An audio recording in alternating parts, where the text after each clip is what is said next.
Senator Alvarado. Here. Senator Harper Angel. Senator McDaniel.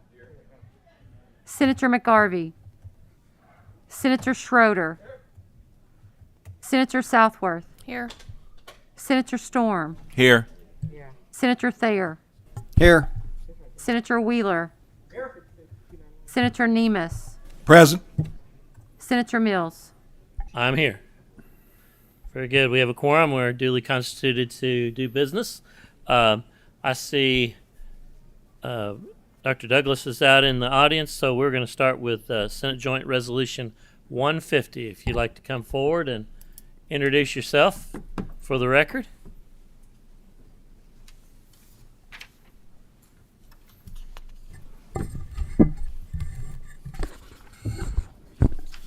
Good morning, Mr. Chairman and committee members.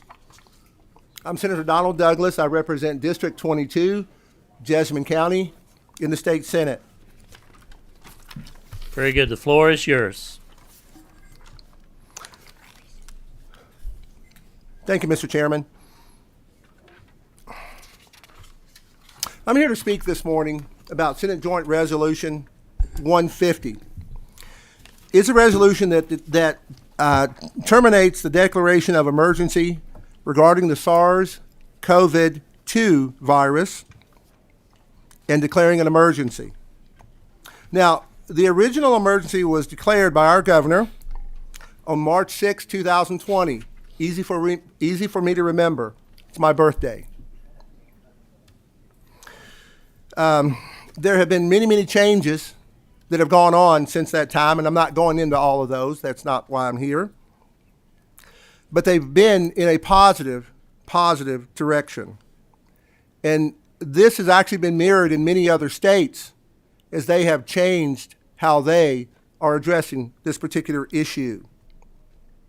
Now, let's first look back and see what's happened when all this stuff started. When the virus was first discovered, there are a lot of things that were not known. They were not known in the medical community, anywhere in the world. But instead of focusing on the treatments and the utilization of these treatments, a decision was made by our governor to cover up,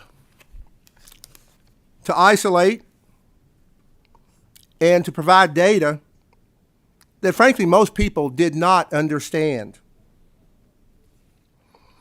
Simply giving them numbers relating to deaths absolutely terrified our population. They had no comparisons of what the death numbers meant. They just heard deaths, which is scary to everybody. Now, any death is a tragedy. Any death is a tragedy. But terrifying the population was not the answer.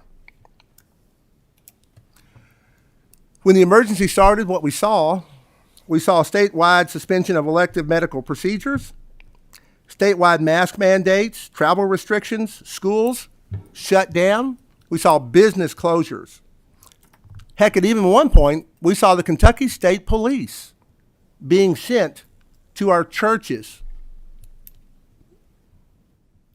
to pull the attendees of the church out of the church. Mr. Chairman and members of the committee, Senate Joint Resolution 150 seeks to terminate this declaration of emergency on March 7 of this year. I want to remind you that a study that was recently released by Johns Hopkins University in January reviewed 24 different studies. Not their study, but they looked at 24 different studies. And they used three separate indexes to standardize those studies. And what they concluded was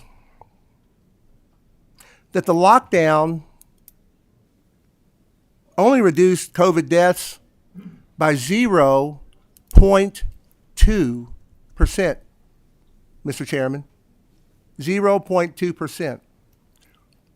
But the social harm, the economic harm, and the physical harm that it did to our country is immeasurable. Immeasurable. Why March the 7th? Well, we choose March the 7th because, frankly, the resolution, we want it to be a thoughtful approach to expiring the state of emergency that's being considered so that the executive branch of our government and the executive agencies will have time to determine if they need to file any administrative regulations based on their existing authority, statutory authority, rather than us as a legislative body continuing to mandate things through legislative action. We don't want to keep doing that. Lawmakers don't want to be shut out again as they were before. When we leave our session in 2022, we can only come back if the governor calls us back, the way things set now. This will give the governor, again, time and his staff time to make some decisions, but will also give us time to provide some legislative oversight. If we wait until April 15, it'll be too late. There's not much we can do. Mr. Chairman and committee members, I want you to know this is not a political resolution. This is not political. This is about the people of the Commonwealth. This is about doing our job. This is about letting our people of the Commonwealth return to a life they know so they can raise their kids. Thank you, Mr. Chairman. Thank you, Senator Douglas. Are there any questions for the sponsor? Motion on the bill. We have a motion from Senator Alvarado, a second from Senator Nemes.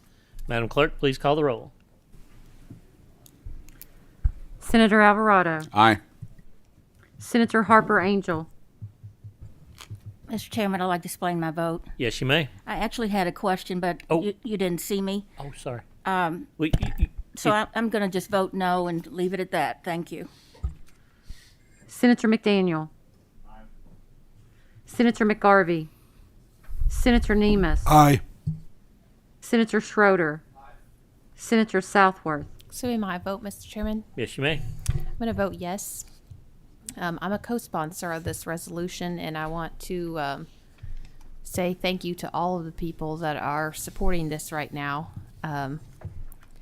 It needs to be done. It needed to be done a long time ago, and I supported a number of other efforts previously and that were unsuccessful, and we're finally getting there.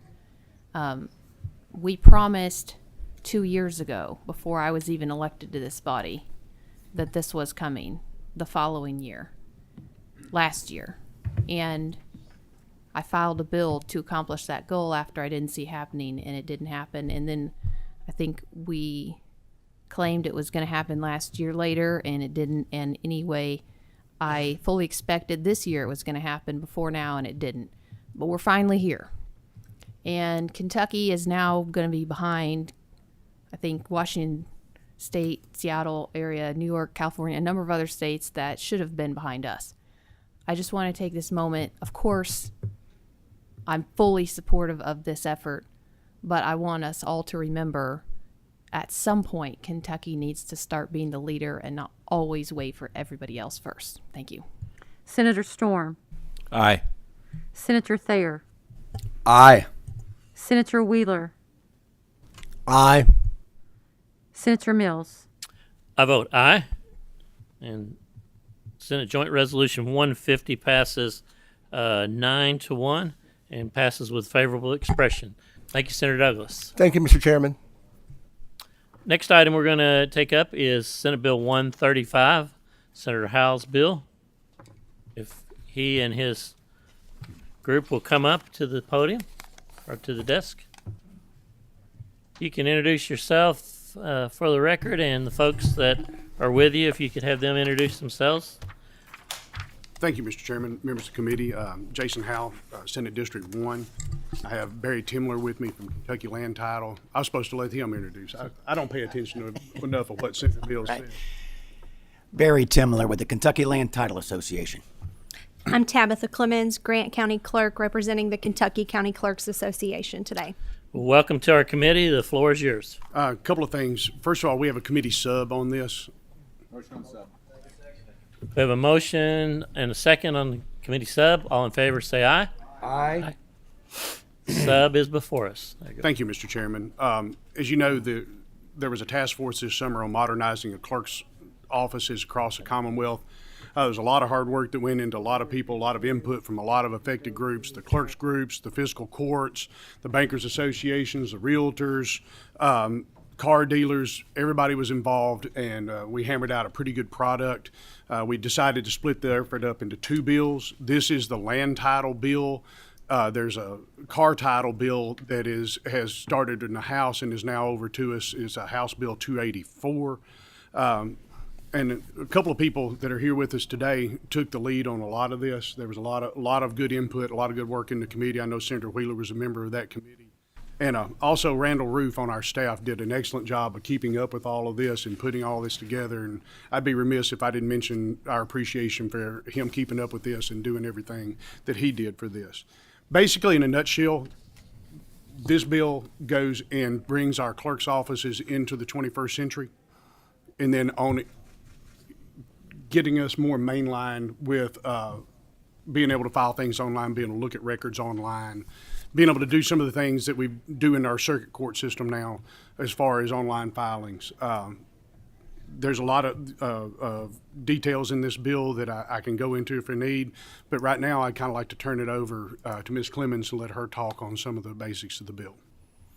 So first, I want to thank Senator Howe and Representative Meredith and all the legislators who served on the Modernization Task Force during the interim. This task force worked hard to ensure that all the stakeholders had engagement opportunities. It was really important to the chairman to hear out all of the affected parties, not only in the realm of land records, but also, as Senator Howe alluded to, in the motor vehicle world as well. The county clerks and I appreciate their willingness to take into account our perspective and afford us the opportunity to participate. In the summer, the County Clerks Association conducted a survey and surveyed all 120 county clerks. 105 responded. And at the time, 95 of the counties reported having an online portal. That's the first step of this bill of modernization, is to have a portal where title searchers, attorneys, and the public will be able to go in and see deeds and mortgages and other relevant items online. Then it goes on to say that by June 2024, we would go back to 1994 for a 30-year search, and by June of 2026, we would have enough records for a 60-year search going all the way back to 1966. As you can imagine, that's going to take some work and effort amongst the clerks. It's not something that we are opposed to in any way. We want to ensure that these records are available for generations to come. It not only affects the office in the regard of having vital information available for the public, but also historical information for generations after us. One of the things that was really important to the clerks was making sure that the Kentucky Department of Library and Archives grant program continues and that we have a foundation in that process. This goes on to explain that 90% of the grants will now go back to the county clerk's offices, and that's because we are the only entity funding the grants at this time. The legislation does clarify that the $10 enacted in legislation a few years ago for the $10 recording storage fee can only be used for that purpose. That was very important to the members of the Modernization Task Force to ensure that that money was not used for other purposes in county government, that it would be solely the purpose of ensuring that these records are recorded and available. So that kind of wraps up what I have prepared, but I'm happy to take any questions. All right, Senator Wheeler has a question. Thank you, Mr. President, or Mr. Chairman. And Madam Clerk, I guess, we met each other during the interim on the committee, and it was an honor to serve on that task force. So as you know, I represent many counties that have extremely small populations and very small clerk's offices. that may or may not have a lot of traffic, and which clearly the traffic is directly commensurate to the fees, which enables you to provide some of these services. Are the smaller clerks that you have spoken with within your organization, are they satisfied with this legislation? Or do they feel that it will adequately meet their needs in order to modernize while at the same time being fiscally responsible and having adequate resources in their office? Sure. Great question. I too am one of those small counties, so I can understand. And, you know, the copy fees that we have seen over the years, especially during COVID, went down.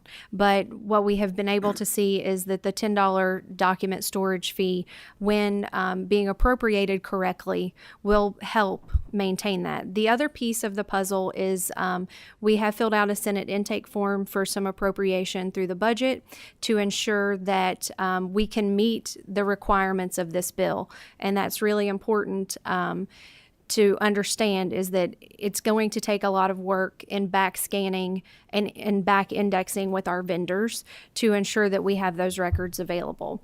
When it comes to copy fees, that's something that we're already seeing on the decline. We have people who are accessing these records, what we do have available already online. So it is something that we kind of saw that coming, and that's why we ensured that $10 storage fee. The other piece is, you know, it's really difficult for small counties like myself and counties that you represent.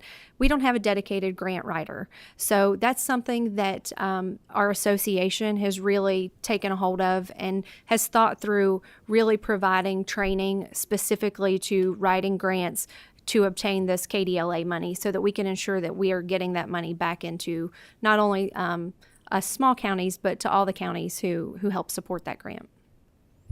Appreciate your efforts in that regard, so Sure. thank you. Senator Alvarado? Thank you, Mr. Chairman. I want to commend you all for the work on this. I know I've heard from my county clerks on the importance of this legislation. It really is kind of modernizing some of these efforts and bringing this along. And I'm particularly encouraged, except with the sub and some of the changes that have been made. Mr. Chairman, if it's appropriate, I'd like to make a motion on the bill. We have a motion and a second. Senator Southworth has a question. Thank you, Mr. Chairman. I saw in the committee sub a change, and it's on page 3 of the committee sub, and we kind of added more language to the paragraph number 4, and then we added a paragraph here on number 5, and it says a county clerk may redact social security numbers and other personal information. I'm wanting to know, because I know our Open Records Act requires social security numbers to be redacted. How do you see the interplay between these two? And this may redact social security numbers really has me concerned. So there's a document that we record in our office. It's a military document. It's called a DD-214. That's why that's in place. So the DD-214s are not open to public record, but when we do release those to families as loved ones have passed away, and the funeral home has to have those, that is something that we may redact. But if the funeral home has to prove that there's not enough information on the DD-214 for some reason, and they have to have that social, then we have to be able to provide that to ensure that our military men and women receive the honors that they deserve at their funeral. Follow up, Mr. Chairman? Yes. So are you saying the only record in your entire office that would ever hit this online portal is DD-214? DD-214 would not hit the online portal. It would not? No. But that's an example of when we would not redact one if it was needed to prove.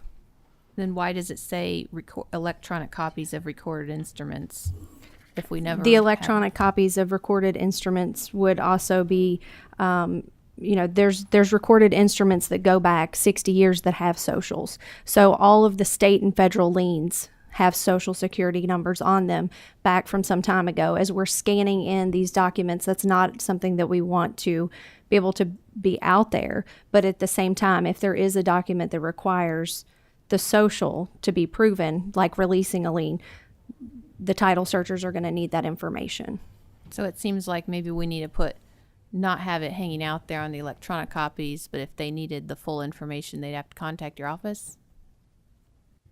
Sure. Answer if you want to, Senator Howe. No, you go ahead. No, go ahead. Part of this, this was a lot of work that was done with collaborative efforts with a lot of people. And we thought that this was the best way to go and comply with the privacy laws and the protecting of personal information by still allowing it to be disclosed when it needed to be, but keeping that information safe from online searching. So we can quibble with language if you want to, but this language has been vetted by a lot of groups, and we thought that this addressed all of the issues that would have ever come up in this situation. Mr. Chairman, I do think the word may is always permissive in the law, and so it doesn't clarify here when they shall, and it seems like shall needs to be default, and may would be the exception rather than the other way around. Thank you. All right, we have a motion and a second. Any more questions or comments? Madam Clerk, please call the roll. Senator Alvarado. Aye. Senator Harper Angel. Senator McDaniel.